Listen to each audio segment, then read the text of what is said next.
Three, two, one, boom. And I am joined by my friend, FAMU commit Johnny Brown.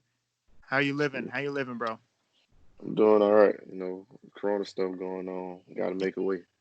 Yeah, it's crazy. I'm about to say, as a hooper, though, is it affecting you, or can you still go outside and get your reps up like nothing's really happened? I mean, I can still go outside and get my reps up. It was just like as far as the weight room wise, they kind of affected that. So now I got to go back to the basics, like push ups, stuff like that. Mm-hmm. So Push-ups, pull-ups, the stuff that no one really wants to do. yeah, You gotta grind. Now, I've seen you hoop. Man, I used to hoop with you when you were. There was a point where like you weren't that much taller than me. I remember that, mm, and you used to go to the rec, and I'm like, dang, because I'm 6'2", and I'm like, all right, yeah, he's gonna be tall. And then I remember I was hooping at Atlantic, and then so I graduated 2016. I'm like, mm, damn. I'm like, Johnny got tall. So then I watched you obviously play at Mainland once I graduated, and I'm like, you like your skill set just grew so much. It's like I was so impressed with how much you've developed. Like I remember you as mm, a tall kid who had a nice shot, but then like I'm like, okay, he's putting the ball on the floor. Okay, he's going to the basket. Like, and one thing that stood out mm, to me with your game was how patient you were. Like a lot of mm. people like get anxious and they need the ball to find a rhythm, and like you just kind of let the game come to you. Have you mm. noticed that about your skill set in your game? I was gonna say every time all the coaches that I've been with, they just told me like you always take good shots. Yeah. And I don't really pay attention to that, but then like when I see and go watch myself, it's like it's true. So it's like for me, I always try to let the game come to myself. I ain't gonna try to force nothing or do none of that because before I even really started scoring, I was always a pass first type of player. So I just now started to become like, okay, Johnny, you got to score the ball. So it's just like, okay, I ain't gonna really rush that. I'm gonna let everything, come to me and find my rhythm as the game goes on. You know? All right. So for the people just tuning in, like they're starting to know who Johnny Brown is. Maybe they went to a couple of your games. Where did you Yeah. just hoop? Where did you previously just hoop collegiately before you committed to FAMU? Um, I chose to go the JUCO route at Florida State College in Jacksonville with Coach Burnell and Coach Otis Johnson up there. Um, Coach Burnell, he's a great coach. Him, his son is the assistant coach, Coach Kevin, as well. They helped me out, progressed me. They just told me come in there and do what I do best and score the ball. So Right. I followed this game plan and did everything he told me to do, and I ended up where I wanted to be, Division One. Right. Now, see, now there's a couple things I took away from that because I actually saw you when you came back to Daytona and you played, and I'm like, all right, let's see the strides he's made from high school to the collegiate level, the Mm, JUCO level. So I'm watching you. I'm like, okay, you're doing the same thing you did in high school. So you have transferable skills. You're dominating the same way, which is impressive. mm, Typically, like certain players that kind of are stagnant and don't grow as a player, they're not mm, going to dominate the next level the same way they dominated the previous level, and you did. So I'm like, okay, so obviously you have something here, and you're doing it on that level. And I think one thing I've noticed with you and really a lot of JUCO players is like you have a chip on your shoulder to be better because you have been doubted. You had to go the JUCO route, and now that's it. you put in that work and you have that chip on your shoulder. And a lot of people don't always have that. You have to usually go Mm, like Tom Brady's drafted 6th round. He has the chip on his shoulder. Like mm. guys like John Morant who weren't highly scouted to begin with have that chip on their shoulder. That's something that you have. Have you noticed that as you play that a lot of other players don't have that? 'Cause I definitely have like that's just always been my motto, just to prove everybody wrong. Cause I was known as that kind of tall kind Yeah. of kid that's just known for shooting. He can't do nothing else. He was lazy, just that a third, and I just wanted to prove everybody wrong. Like I could really hoop. You know what I'm saying? So it was just with like that, like with when it came to college, I think colleges were scared to take a chance on me due to my size. Like, Yeah. yeah, he's tall. Yes, he can shoot, but he's skinny. And Hmm. like I just took that as an insult. 'Cause I was like, if you just really knew who I was and you could see Right. me, you would realize that like my frame, like that ain't gonna affect me. Like I'm Hmm. stronger than what I actually look. But with looks, looks can be deceiving. So Yeah. I just think with that, that just pushed me to even work harder just to prove everybody wrong. Like, yeah, like you missed out on me just based off of looks. So Right. I always took that in consideration. I just went on ever since that. That was just my chip, just to prove everybody wrong. You know? So, yeah, that's something that, like, again, you have to go through the fire to get that type of mentality, which you've gone through. So now, for you, what are some of the most transferable skills you've noticed? Like, obviously, yeah, you could shoot, but like when you went from the transition from high school to the collegiate level, was there something that stood out to you like, oh, wow, like I didn't think I could do it like this easily, this quickly? Is it maybe your handles got a lot better? Maybe it was just a shot like, wow, this shot is elite on the college level still. Was there anything Mm. that surprised you with that transition from high school to college? I was just saying, I would say as far as scoring, I say it didn't take me as long to transition because it's like the first game that we played, it was like, okay, I had a 10-9, but I didn't Yeah. shoot really good. But then the next game, I had 22-12. So it Damn. was just like I didn't expect that to happen. It just happened, you know. So it was just like I did it and I seen like I can do more than what I'm actually capable of doing. So it was just like Right. when I seen it happen, it's like okay, I can dribble. I know I can dribble a bit if I just, put my mind to it, get low, can't be up high. So I would say my dribbling it has gotten better.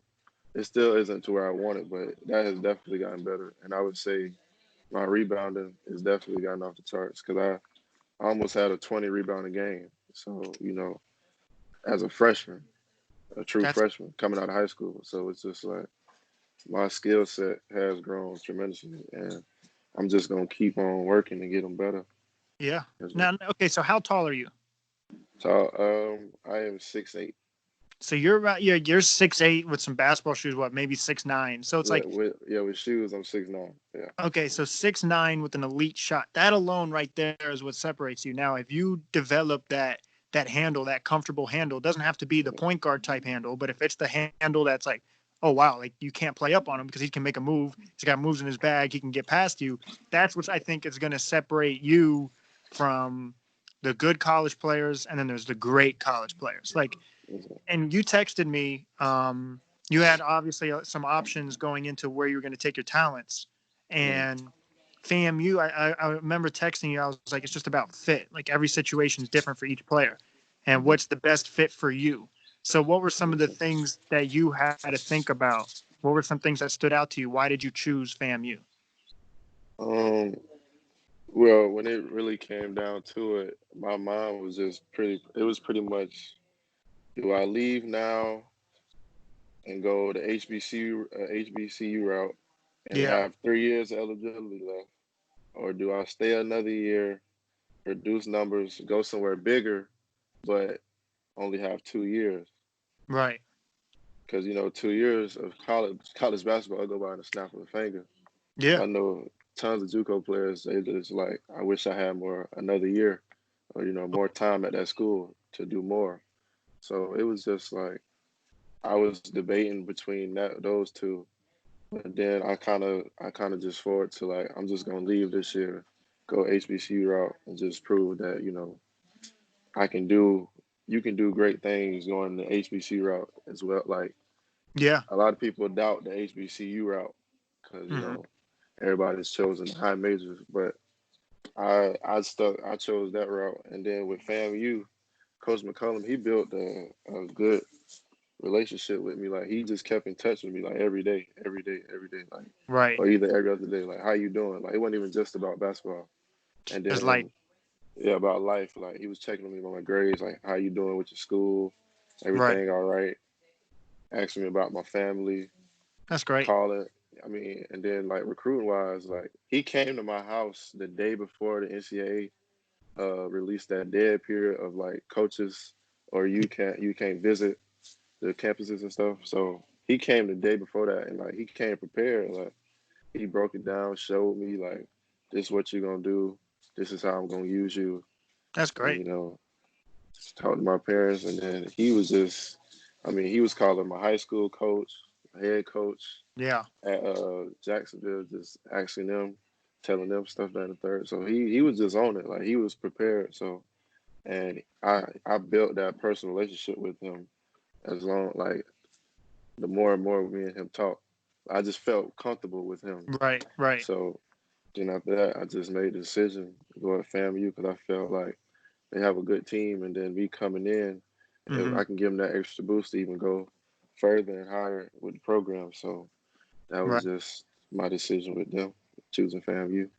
That's great. Now, I think a lot of like what defines a great coach, it's not necessarily just about the wins and their strategy. It's kind of like what you said. It's just going that extra mile for the individual, for the athlete, the student athlete, and like really just relating to them and caring about them and the chemistry. And I think that goes a really long way. Obviously, what you're talking about. With Chris Broussard, I spoke with Chris Broussard when I was out in LA, and I kind of got to pick his brain a little bit. And then I watched a lot of his posts, and one of his posts was about HBCUs, kind of like what you're Mm, talking about. And mm, he was saying he wishes and he encourages athletes to choose and go that HBCU route. And I believe what he's preaching because I think it's a very unique route because a lot of people aren't doing it, but I think it could be very beneficial. And I think it also depends on the fit. For example, you have a great fit there for FAMU, so I think you're going to thrive and excel. I'm not just saying that; I mean it. So, like you see Lamelo, you see RJ Hampton, you see certain mm. people skipping college and going straight to the G League. You see people going overseas. This could be um, something that not necessarily that you're just creating, but you're being a part of. And I think the HBCU route could be a trend going forward. Do you think, like looking at the college game, you could see other athletes such as yourself committing to that HBCU route?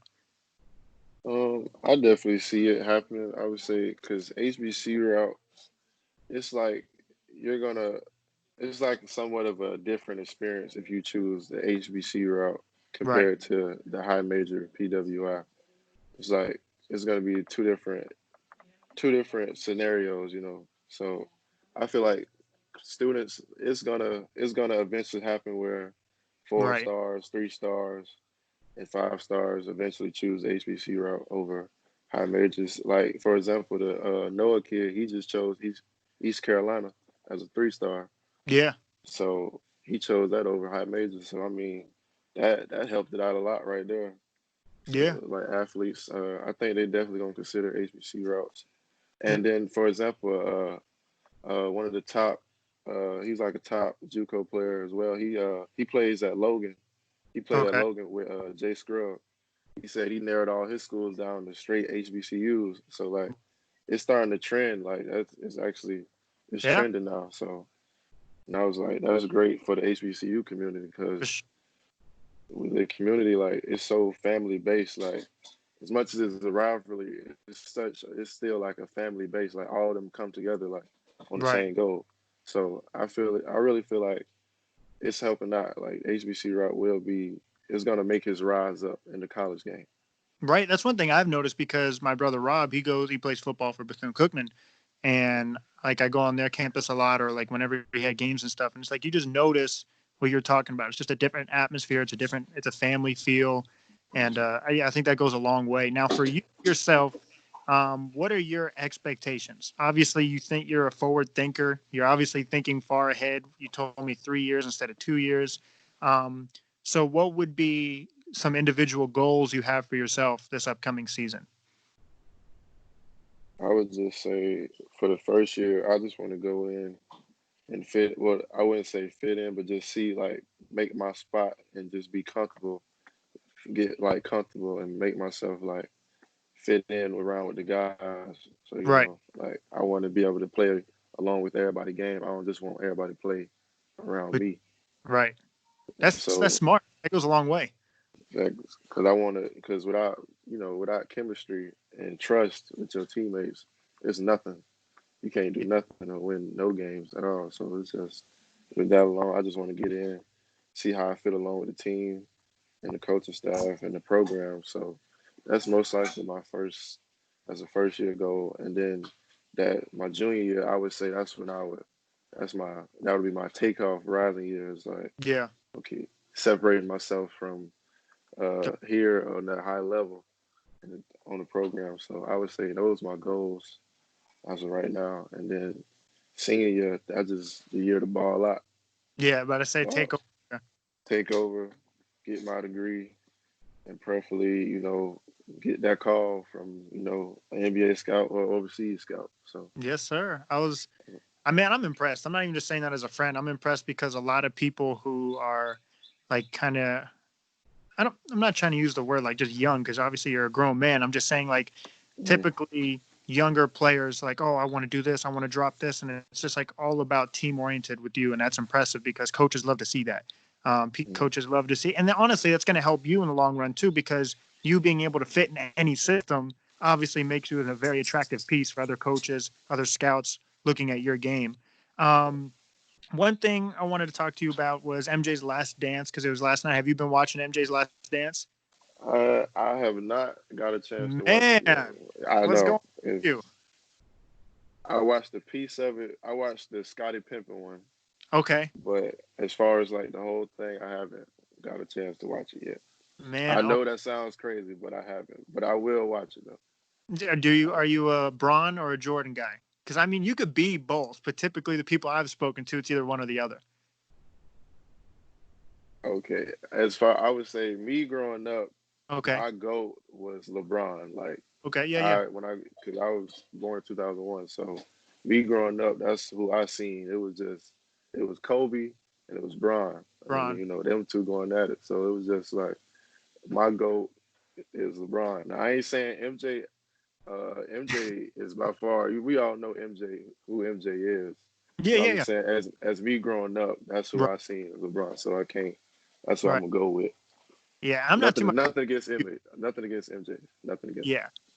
I'm not too much older than you. Bron's my goat too. Now, again, no disrespect towards Jordan. It's just funny because you see a lot of people think just because this documentary is dropping, a lot of people who grew up watching LeBron instead of MJ are starting to side towards MJ again. Like, oh, I didn't know he was this good. So just wanted to pick your brain on that. The last thing I have to ask you, I appreciate your time, is if you could say you play like one player in the NBA, who would it be?